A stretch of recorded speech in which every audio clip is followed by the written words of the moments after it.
Selon des sources obscures et Ariel Helwani, Conor McGregor ne fera pas son retour en 2026, ni à l'UFC Maison Blanche, ni à l'UFC Europe, ni à l'UFC États-Unis. Bon bref, nulle part. Et je vous mens pas les gars, ça casse bien les couilles, ça fait bien chier parce que cette affaire, ça dure depuis maintenant 4 ans, je crois, 5 ans. Ouais, ça fait 5 ans que Conor l'a pas combattu, je crois les gars, dites-moi en commentaire, mais je crois que c'est ça. Et pour tous ceux qui ont connu Conor c'était quand même quelqu'un, à chaque fois qu'il prenait la parole, il y avait une hype qui se créait, il y avait un engouement, il était clivant, il y avait tout un truc qui se créait, quoi, vraiment. Là, aujourd'hui, c'est l'inverse qui se crée, c'est qu'à chaque fois qu'il prend la parole, aujourd'hui, il y a de moins en moins de hype, parce qu'on sait que ça va être caduque, ça va être Cuba.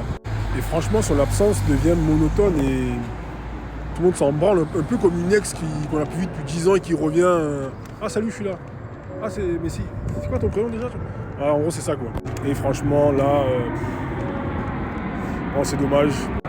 Pour ceux qui ont suivi un peu Conor, il avait fait son espèce de coming out sur la dépression. On ne va pas confondre avec le vrai coming out des...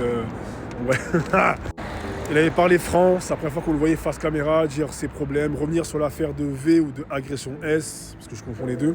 Il avait parlé de la célébrité, de ses problèmes conjugal avec sa femme, ses enfants. Enfin, il avait ouvert son cœur, entre guillemets. Il avait ouvert ses heart, comme on dit en anglais.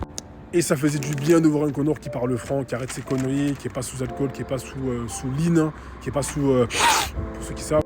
Il avait repris l'entraînement aussi sérieusement, il s'était remis à la religion, parce que Conor est de base protestant, je crois qu'il est devenu catholique maintenant.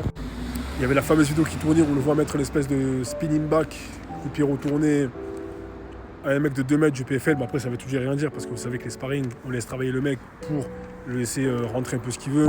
Mais bon, il y avait de l'engouement, quoi. Et au final, c'est Tuba. Donc les gars, dites-moi en commentaire ce que vous en pensez. Est-ce que Conor c'est vraiment fini pour ce coup-là? Du moins, vous avez encore de hype, vous avez encore espoir de le voir. Dites-moi les gars. Moi, je vais aller manger les mecs. A plus.